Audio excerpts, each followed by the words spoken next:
Il y a beaucoup d'hommes qui ont abandonné. Beaucoup d'hommes ont abandonné. Pourquoi? On ne sait pas pourquoi. Et puis, ta femme n'est pas satisfaite, elle n'est pas heureuse, elle n'est pas choyée. Même pour acheter un cadeau, ne serait-ce qu'un simple cadeau pour votre femme, ça fait longtemps que vous ne le faites pas. Et vous êtes là à aller chercher ailleurs jusqu'à prendre une autre femme. C'est quelque chose qui fait mal. Salut mes amours, comment vous allez? J'espère que vous allez bien. Et même si ça ne va pas, ça va bien aller. Moi, je crois tellement à cette phrase-là. Même si ça ne va pas, ça va bien aller. Il faut être positif dans la vie, c'est très important. Bienvenue sur votre chaîne YouTube Ramatox. Ma passion, c'est de sensibiliser, de partager tout ce qui peut nous aider à avoir une bonne évolution dans la société, de tous les aspects qui peuvent nous aider à être la meilleure version de nous-mêmes. Je m'excuse du bruit, aujourd'hui je suis dehors. Il fait beau, il fait très beau. Donc voilà, c'est toujours un immense plaisir de partager avec vous. Aujourd'hui, on va parler de la polygamie. Parce que ça crée beaucoup de dégâts dans la société. Les femmes sont frustrées. Et il y a des causes surtout. Les femmes sont très frustrées. Les hommes s'en réjouissent, mais les femmes sont frustrées. Il y a beaucoup de problèmes maintenant dans la vie de couple à cause de la polygamie.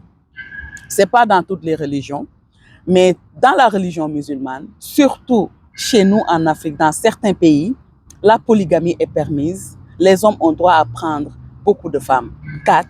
Le maximum, c'est 4. Le minimum, c'est 2, 3. Donc, il faut savoir que cette polygamie-là, ça cause beaucoup de problèmes dans les maisons. Parce que maintenant, les hommes, je me dis que c'est la mode maintenant. À chaque fois, ils veulent toujours prendre une deuxième femme, une troisième femme. Or que leur première femme n'est même pas satisfaite d'eux. Leur première femme souffre. Leurs premières femmes ne sont plus chéries. Beaucoup de femmes ne peuvent pas se rappeler depuis quand leur mari ne leur a pas fait de cadeaux. Leur mari, même des mots doux. Les hommes maintenant, ils discutent même plus avec leurs femmes. Ils prennent même plus le temps de faire des sorties, de chérir leurs femmes, de leur faire des cadeaux, de leur faire des bonnes choses, d'être romantiques en fait.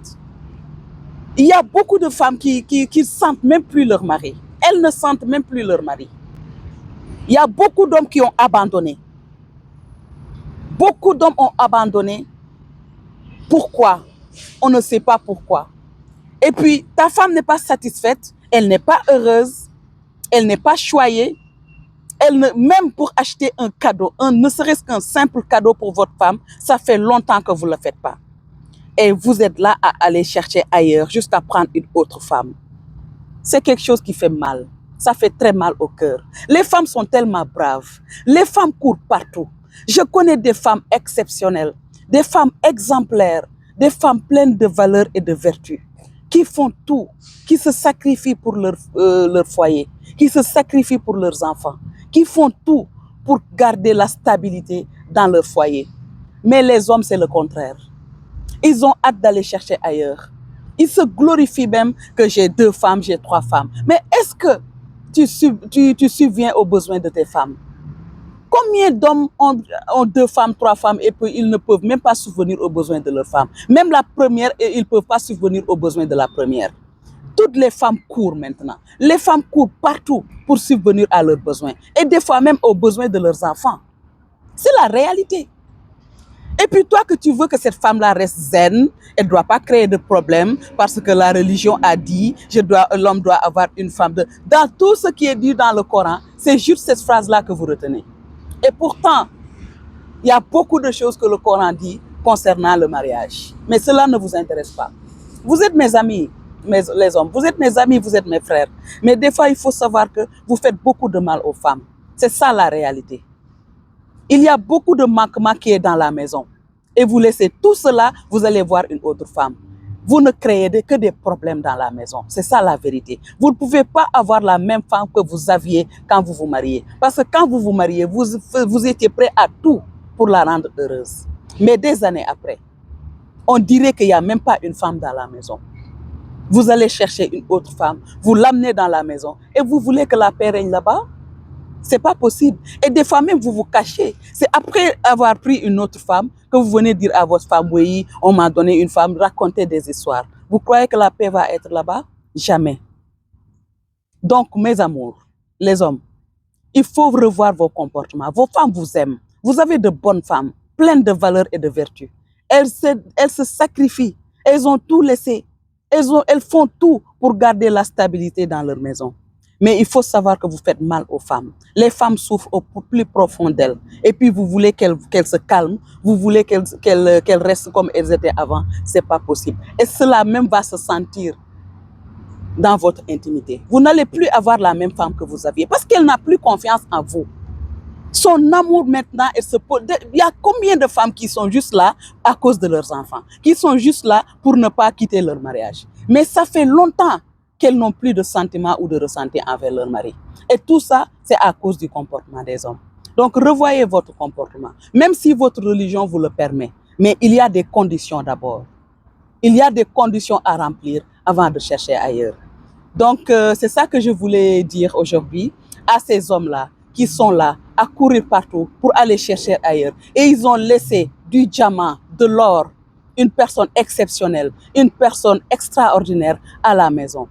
Donc, il faut revoir vos comportements, mes amis. Donc, c'est toujours un plaisir de partager avec vous et merci pour votre attention. Sama mbokk yi maa ngi leen di nuyu tey di leen ziyaara di leen ñaanal jàmm vraiment di leen kontaanee bu baax a baax a baax tey nag dafa tàng na torop sax moo tax ma ni damay génn ci biti donc waxtaan ak yéen di leen béggee di leen kontaanee bu baax a baax sama mbégte ak sama bànneex mooy di partager saa su nekk di sensibiliser di partager lépp loo xamante ni nii rek lu ñu mën a dimbale la pour ñu mën a dem ci kanam muy ku góor muy ku jigéen parce que nag àdduna dañu koy waxtaanee saa su nekk te dañuy accompagner ay nit yu bëri ci seen dundin ci soit ci biir sëy yi surtout ci biir sëy yi moom dañ ciy accompagner ñu bëree dañuy accompagner nit ñi ci seen développement personnel dañuy accompagner nit ñi ci parce que nit ñi léegi dañu soxla ko leen accompagner parce que ñu bëri amuñu confiance ci seen bopp donc nag loolu mooy suñu passion loolu mooy suñu mbégte ci loolu la ñuy nekk moo tax ñu créer seen chaîne YouTube bi di leen wax saa su nekk rek ngeen di abonné ñu ngi leen di kontaanee bu baax a baax di continuer di partager vidéo yi te di ko liker tey nag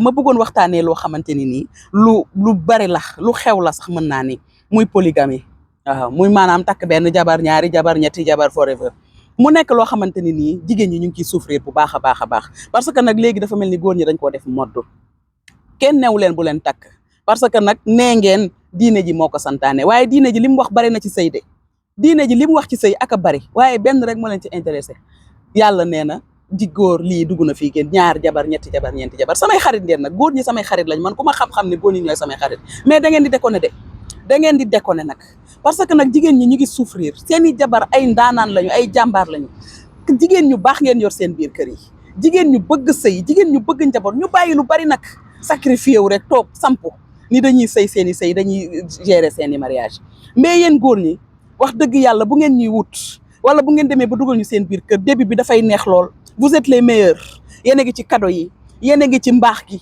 yéen a ngi ci lépp mais dafa mel ni quelques années après dafa mel ni dafa am lu leen di dugg xaw ma lan la ngeen commencé nag di xool leneen uti feneen ñaari fan ñett ñu ne ñu xëy rek ñëw ne la takkal naa la wujj yow ki ci kër gi bégul kontaanul xolam neexul kañ nga ko gëj a jëndal cadeau mètre tissu kañ nga ko gëj a jëndal jigéen ñi daw nañu ba dee dañuy daw pour faj seeni soxla di daw pour faj seeni soxlaay doom ñëpp yemuñu nag waxuma góor ñëpp de ndax bu ñëpp yemoon am ñu gedd seen cër mais il faut ngeen xam ne am na góor ñu bëre ñoo xamante ni nii seeni jabar li ñuy dund yàlla rek moo ko xam seeni jabar sonn nañu seeni jabar tumuranke nañu seeni jabar wéet nañu seen biir néegu sëy te ñu ci bëre nag da ngay gis kër gu mag la ñuy bàyyi seeni jabar ñu gérer goro gérer njëkke gérer coono yëpp ci biir kër gi léegi nag li siy topp xam nga lan la nga ba ko fa ni ñuq dem uti nee nga da ngay uti beneen xale bu ndaw looy def dama utali ko appartement nekk fa nag ni da ngay dund ak moom àjjana fekk sa jabar mi ngi souffrir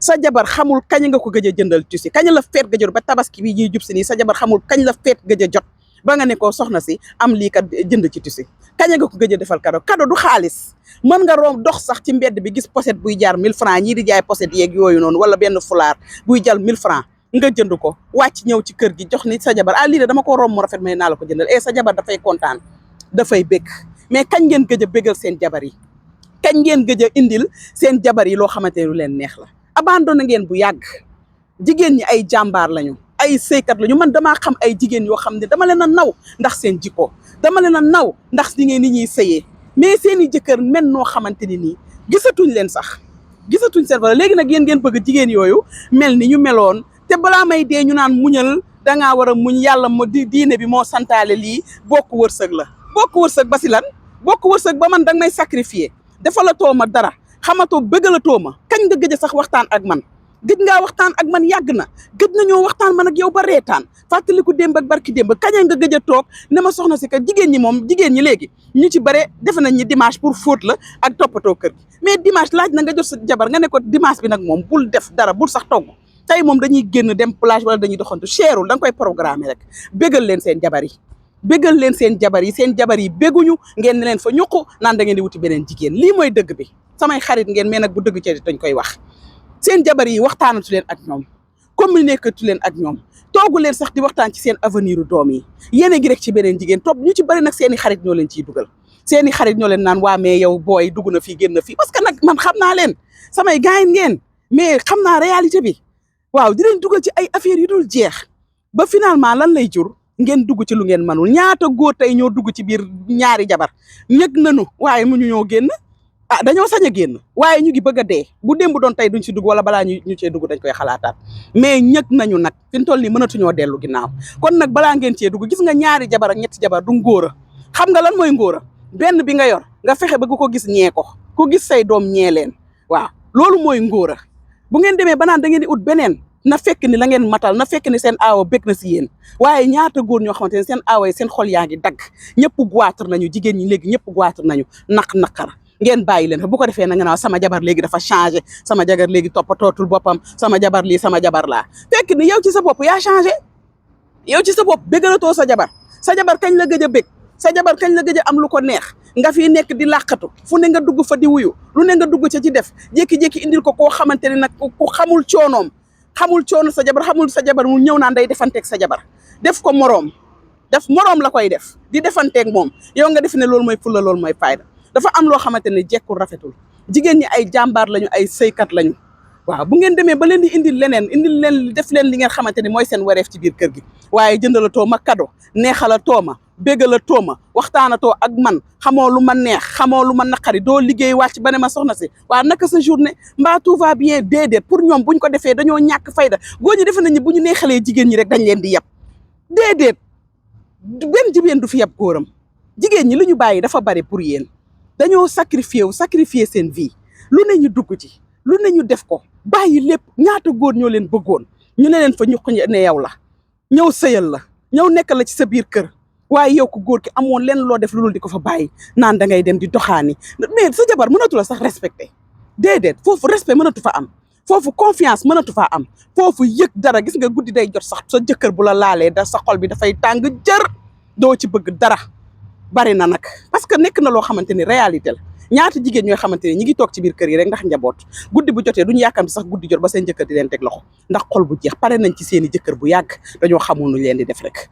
kon nag sama mbokku góor yi tey sama message bi ci yéen la jëm comme nee ngeen diine ji moo ko santaane bu ngeen koy def teg leen ko ci yoon def leen ko du ngeen xamante ne ni même sa jabar bu meree waaye dina la mere rek ndax uti nga keneen ndax jigéen dafa fiir waaye du la mere ndax nag defaloo ko li nga ko war a def du la mere ndax sa taxawaay ci biir kër gi moo manqué kon nag tey sama mbokku góor yi tey yéen laay waxal samay xarit ngeen waaye nag lii mooy dëgg dee leen bàyyi xel seen i jabar yi ay ndaanaan ngeen yor seen biir kër yi de ay muñ ko te ñi ngeen ñi jëli nag ñu ci bare dañuy ñëw tas sa kër dem bala fa maa ngi leen di kontaan di leen wax tabaski baa ngi nii di ñëw ku ci gëj a xottil sa jabar daggal piis nga jox ko ku ci gëj a may sa jabar xaalis jëlal xaalis nga may ko sa jabar bëggal leen seen jabar yi bu ngeen ko defee yéen tamit ngeen xool seen dundu donc nag lii laa ne woon naa ko partagé ak yéen di leen ñaanal jàmm te di ko sàkku ci yéen di leen wax ci seen beneen émission lay doon ci biir Rama Talks jaa ngeen jëf